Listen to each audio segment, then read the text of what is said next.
Hello friends, एक बार फिर से आप सभी का स्वागत है हमारे यूट्यूब चैनल 1/0 स्टडीज़ में। और पिछला वीडियो आपने देखा होगा कि एक नई चीज़ हम लोग करने की सोच रहे हैं जो प्रतियोगिता परीक्षा की तैयारी है उसके विषय में। और आज जो मैंने सब्जेक्ट चुना है वो है सामान्य हिंदी, क्योंकि बहुत सारी जो ऐसे फॉर्म्स होते हैं, जैसे कि आप रेलवे की तैयारी करते हैं या फिर बैंकिंग की तैयारी करते हैं या फिर कोई बीएड वेट करता है या फिर उत्तराखंड से रिलेटिव जो भी हमारी भर्तियां आती हैं उसमें ज़्यादातर जो है सामान्य हिंदी ज़रूर पूछी जाती है। और बहुत से लोग जो हिंदी है उसको हल्के में ले लेते हैं, लेकिन ऐसा कुछ नहीं है भाई, बहुत भयंकर है हिंदी। अगर आप समझ सको तो बहुत अच्छी भी है, ऐसा कुछ नहीं है, लेकिन समझने की बात है। तो आज जो हमारा टॉपिक है, जो महत्वपूर्ण टॉपिक है, स्टार्टिंग बेस से शुरू कर रहा हूँ। अगर आपको समझ आता है और अगर कोई चीज़ आपको डाउट्स रहती हैं तो आप ज़रूर कमेंट के माध्यम से हम तक सूचना पहुँचा सकते हैं। तो सबसे छोटी चीज़ है वर्णमाला से मैं स्टार्ट कर रहा हूँ, बिल्कुल बेस से, नीचे सीढ़ी से। तो आप लोग जो है बने रहिएगा। तो वर्णमाला से स्टार्ट है। सबसे पहले हम हिंदी को देखते हैं कि जो हिंदी क्या है, एक भाषा है। सबसे महत्वपूर्ण क्या है, हिंदी क्या है, एक लैंग्वेज है, एक भाषा है। ठीक हो गया। और जो भाषा है वो संस्कृत शब्द है, संस्कृत के भाष शब्द से बना हुआ है। संस्कृत के भाष शब्द से भाषा का जो है उद्गम हुआ है, ये आप समझ रहे होंगे। तो भाष का अर्थ क्या होता है? भाष का अर्थ होता है बोलना। भाष का अर्थ क्या होता है? बोलना। यानी कि जो भाषा होती है वो क्या है, हम लोग देखते होंगे कि जो मैथ्स है या फिर उसको हम लोग सीखते हैं, जो है अपने कॉपियों में सवाल करते हैं, तब जा करके वो चीज़ें आती हैं। लेकिन जो भाषा है वो क्या है, कहीं ना कहीं हमारे परिवेश से हम लोग सीखते हैं, हमारे समाज से हम लोग सीखते हैं। जैसे कुमाऊनी भाषा है, पहाड़ी भाषा जो है, या हिंदी भाषा है, या इंग्लिश जो है, वो चीज़ें क्या है, अगर हमारे पास परिवेश भी रहता है, उस प्रकार का माहौल भी रहता है, तो हम उस भाषा को सीख पाते हैं। तो भाषा क्या है, पहली चीज़ तो हिंदी एक भाषा है, और जो भाषा है वो भाष शब्द से बना है। और भाष का अर्थ क्या होता है? बोलना होता है। इतना क्लियर हो गया। तो जो है अब देखना है कि जो हिंदी है उसका स्टार्टिंग क्या है। ठीक हो गया। तो जो हिंदी की जो सार्थक इकाई है, जो सार्थक इकाई है हिंदी की, सार्थक इकाई जो है वो है वाक्य। वो क्या है? वाक्य है।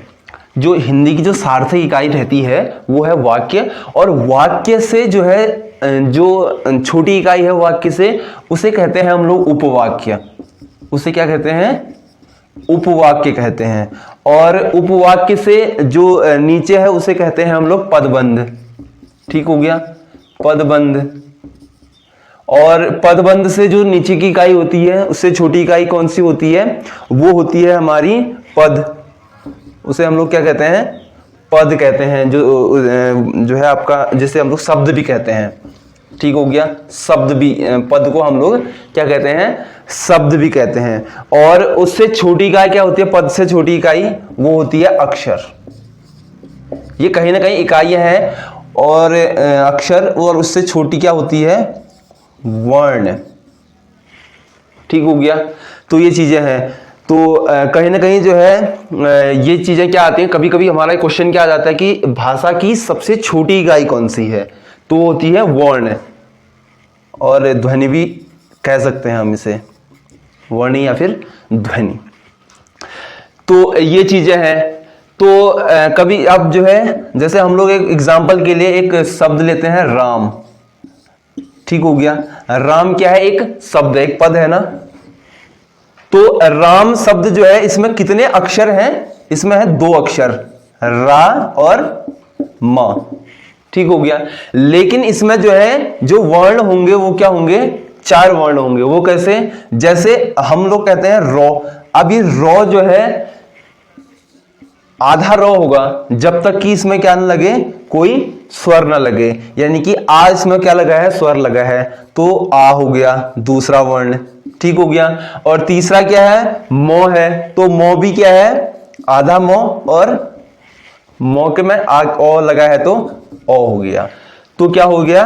रो धन आ धन आधा मो धन ओ। तो कभी कभी जो है क्वेश्चन ऐसे भी पूछे जाते हैं कि कोई आपको वर्ड शब्द दिया रहेगा और उस शब्द में जो है कितने अक्षर हैं और कितने वर्ण हैं, ये चीजें होती हैं। तो अगर मैं राम शब्द की बात करूं तो राम में कितने अक्षर हैं, 2 अक्षर हैं, रा और म, और वर्ण कितने हैं, 4 वर्ण इसमें हैं।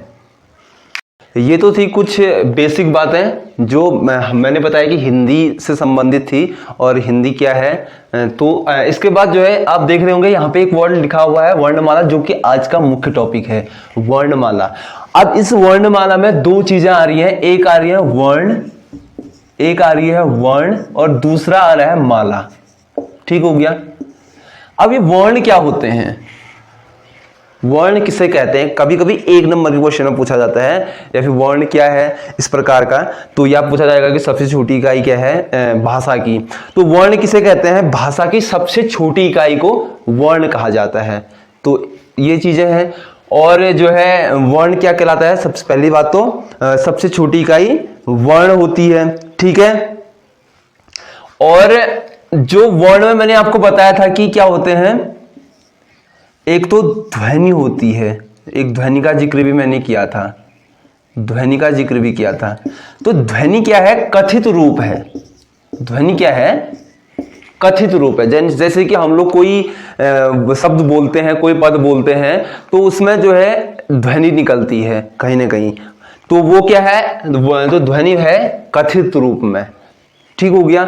और जो वर्ण है वो क्या है, वो लिखित रूप हुआ। वर्ण क्या है, वो हुआ लिखित रूप, यानी कि हम लिख करके जो दर्शाते हैं वो होता है लिखित रूप वर्ण का, और ध्वनि होती है तो कथित रूप हो गया। ठीक हो गया। इसके बाद जो है वर्णमाला। वर्णमाला से क्या समझते हैं आप लोग, तो वर्णमाला क्या होती है, जैसे कि हम एग्जांपल के लिए लेते हैं कि फूल है, एक टोकरी में हमने क्या रखे हैं, फूल रखे हैं। ठीक हो गया। टोकरी में फूल है, तो अगर हम किसी व्यक्ति से पूछते हैं कि भाई इस टोकरी में क्या है, तो वो क्या कहेगा, वो कहेगा कि इस टोकरी में फूल है। ठीक हो गया। इस टोकरी में क्या है, फूल है। अगर जो है मैं इस फूलों को, जो फूल है, इनको मैं एक तागे में पिरो दूं, एक तागे में क्या कर दूं, पिरो दूं, तो उसी व्यक्ति से पूछूं कि भाई ये क्या है, तो इसका जवाब क्या निकलेगा, वो निकलेगा कि ये फूलों की माला। ठीक हो गया। अब मैंने कुछ थोड़ा ना करा, मैंने सिर्फ क्या किया, जो यहां पे जो फूल अलग अलग रखे हुए थे उनको मैंने एक तागे में पिरो दिया, तो वो क्या बन गया, उसका अर्थ जो है, जो आंसर है वो बदल गया। तो यहां पे उसने कहा कि ये सिर्फ फूल है, और यहां पे क्या कहा इसने, फूलों की माला है। तो ऐसा ही जो है क्या होता है, वर्णमाला के अंदर भी होता है। वर्ण तब तक वर्ण है जब तक वो बिखरे हुए हैं। जैसे हम लोग क्या कर सकते हैं, का, खा, गा, घा, अगर ये अलग अलग हैं तो ये क्या है, ये वर्ण है, अगर हम इनको अलग अलग पढ़ते हैं। ठीक हो गया। अगर जो सपोज मैं इन वर्णों को क्या कर दूं, व्यवस्थित रूप से कर दूं, यानी कि अ क के बाद ख, ख के बाद ग, ग के बाद घ, फिर ड़। ठीक हो गया। ऐसे ही ज्ञ तक मैं क्या कर दूं, इनको व्यवस्थित करके रख दूं, तो ये क्या कहलाएंगे, फिर ये वर्णमाला कहलाएंगे। फिर क्या कहलाएंगे, वर्णमाला कहलाएंगे। बात समझ में आ गई होगी। तो वर्ण क्या होंगे, जब हम वर्णों का अलग अलग रूप जो होता है वो वर्ण होते हैं। अगर वर्णों को हम एक माला के रूप में पिरोते हैं या फिर व्यवस्थित सुव्यवस्थित तरीके से रखते हैं, तो वो क्या कहलाएंगे, वर्णमाला कहलाएंगे। ठीक हो गया। तो इसके बाद जो है हमने अभी तक क्या पढ़ा, वर्णमाला, वर्ण किसे कहते हैं और वर्णमाला कब बनती है, ये तो पता चल गया है। तो इसी के जो है, जैसे आप लोग इंग्लिश के अंदर पढ़ते होंगे कि जब हम अल्फ़ाबेट्स पढ़ते हैं, तो अल्फ़ाबेट में क्या होते हैं, 26 प्रकार के अल्फ़ाबेट होते हैं, 26 अल्फ़ाबेट हो गए, जिसमें से उसके अंदर ही क्या होते हैं, 5 वाउल्स होते हैं और 21 क्या होते हैं, कॉन्सोनेंट्स होते हैं हमारे। तो ऐसा ही जो है किसमें होता है, हिंदी के अंदर भी होता है। ऐसा ही हिंदी के अंदर भी होता है। हिंदी में भी स्वर और व्यंजन होते हैं। ठीक हो गया। हिंदी में भी स्वर और व्यंजन होते हैं। तो यहां पे मैंने, आप देख सकते हैं, 2 प्रकार के मैंने कुछ लिखा है। एक लिखा है उच्चारण और दूसरा लिखा है लेखन। यानी कि हम लोग कुछ ऐसी चीजें भी हैं जो वर्णमाला में सिर्फ उच्चारण करते हैं, उनको लिखते नहीं है, और जो है कुछ लेखन करते हैं, यानी कि लिखने में कुछ चीजें प्रयोग होती हैं और कुछ चीजें आपका सिर्फ उच्चारण में प्रयोग होती हैं। तो उच्चारण के अगर मैं बात करता हूं तो उच्चारण के आधार पर 45 वर्ण होते हैं। ठीक हो गया, समझ गए? उच्चारण के आधार पर कितने वर्ण होते हैं? 45 वर्ण होते हैं, जिसमें से 10 वर्ण क्या होते हैं? स्वर होते हैं। समझ चुके होंगे 10 वर्ण क्या होते हैं? स्वर होते हैं। और बाकी कितने बचे? 35 वर्ण क्या कहलाएंगे? व्यंजन कहलाएंगे। क्लियर हो गया? ठीक हो गया। 10 क्या होते हैं? स्वर होते हैं। 35 क्या होते हैं? व्यंजन होते हैं। ये होते हैं उच्चारण के जो है आधार पर। ऐसे ही लेखन के आधार पर, अगर मैं लेखन की बात करता हूं, लिखने के आधार पर करूं, बहुत कम लोगों को मालूम होता है, वो होता है कि 52 वर्ण होते हैं लेखन के आधार पर। ठीक हो गया? 52 क्या होते हैं? वर्ण होते हैं। किसके आधार पर? लेखन। कई लोगों को मालूम तो होता है कि 52 वर्ण हैं, तो उनको ये नहीं पता है कि वो लेखन के आधार पर होते हैं या उच्चारण के आधार पर होते हैं। या कई लोगों को पता तो है कि 45 वर्ण होते हैं, लेकिन वो किस उच्चारण के आधार पर होते हैं या लेखन के आधार पर होते हैं, ये मालूम नहीं रहता है। तो 45 वर्ण क्या किसके आधार पर होते हैं? उच्चारण के आधार पर होते हैं। और 52 वर्ण क्या होते हैं? लेखन के आधार पर होते हैं। जिसमें से 52 में से अब 13 वर्ण जो होते हैं, 13 वर्ण जो होते हैं वो क्या होते हैं? स्वर होते हैं। ठीक हो गया? इस 52 में से लेखन के हिसाब से जो 52 वर्ण होते हैं, उनमें 13 क्या होते हैं? स्वर होते हैं। और बाकी कितने बचे? 39। ये क्या होते हैं? व्यंजन होते हैं। ठीक हो गया? ये क्या होते हैं? व्यंजन होते हैं।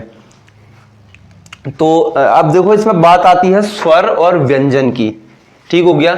स्वर और व्यंजन की बात आ रही है। 2 शब्द इसमें आए, स्वर और व्यंजन। तो क्या आप लोगों ने कभी सोचा कि स्वर किसे कहेंगे और व्यंजन किसे कहेंगे? स्वर और व्यंजन, स्वर और व्यंजन ये क्या होते हैं? जैसे हम लोग इंग्लिश में कहते हैं वॉल्स और कॉन्सोनेंट्स, तो ऐसे स्वर और व्यंजन ये क्या होते हैं? तो कई लोगों को मालूम होगा कि अ से लेकर के अह तक, अ से आह तक जो वर्ण होते हैं वो क्या कहलाते हैं? स्वर कहलाते हैं। और कौ से लेकर के ज्ञों तक, क्यों से लेकर के ज्ञों तक ये क्या कहलाते हैं? व्यंजन कहलाते हैं। इतना मालूम होगा। लेकिन क्या कभी सोचा है कि अ वर्ण क्यों है, स्वर क्यों है, या फिर कौ जो है ये व्यंजन क्यों है और व्यंजन क्यों नहीं हुआ? ठीक हो गया? तो कभी इसके बारे में सोचा है? तो मैं इसके बारे में बताता हूं कि ये क्यों होता है ऐसा। और जो है स्वर क्यों है या कौ व्यंजन क्यों है? ठीक हो गया? तो मैं बताता हूं। जैसे ओ शब्द है, अगर आप ओ शब्द का उच्चारण करते हैं तो ये क्या होता है? ये अपने आप में पूर्ण शब्द है, सॉरी वर्ण है। ठीक हो गया? ओ क्या है? ओ अगर हम जो बोलते हैं तो उसमें कोई अन्य वर्ण यूज नहीं हो रहा है। ओ कहेंगे तो कोई दूसरा वर्ण प्रयोग नहीं हो रहा है, तो ओ अपने आप में पूर्ण है, तभी ये क्या है? स्वर है। ठीक है? लेकिन व्यंजन जब आता है, व्यंजन क्या है? अगर मैं कौ कहता हूं तो कौ जो है ये कब तक पूरा नहीं है? जब तक इसमें ओ नहीं आता है। क्लियर हो गया? जब तक इसमें ओ नहीं आएगा तब तक ये कौ पूरा नहीं बनेगा। ये आधा कौ है अभी तक। अगर आधा कौ में अगर मैं ओ ऐड करता हूं तो ये क्या बनता है? ये बनता है कौ। आप बोल भी सकते हैं कौ, अगर बोलेंगे तो क्या होगा? उसमें ओ कहीं ना कहीं जरूर आएगा। तो ये तभी इस प्रकार से ये स्वर होते हैं और ये होते हैं व्यंजन। तो इसके बाद बहुत सारे टॉपिक्स इसमें ऐसे हैं जो बहुत महत्वपूर्ण है। तो अगली वीडियो में मिलते हैं एक नए टॉपिक के साथ।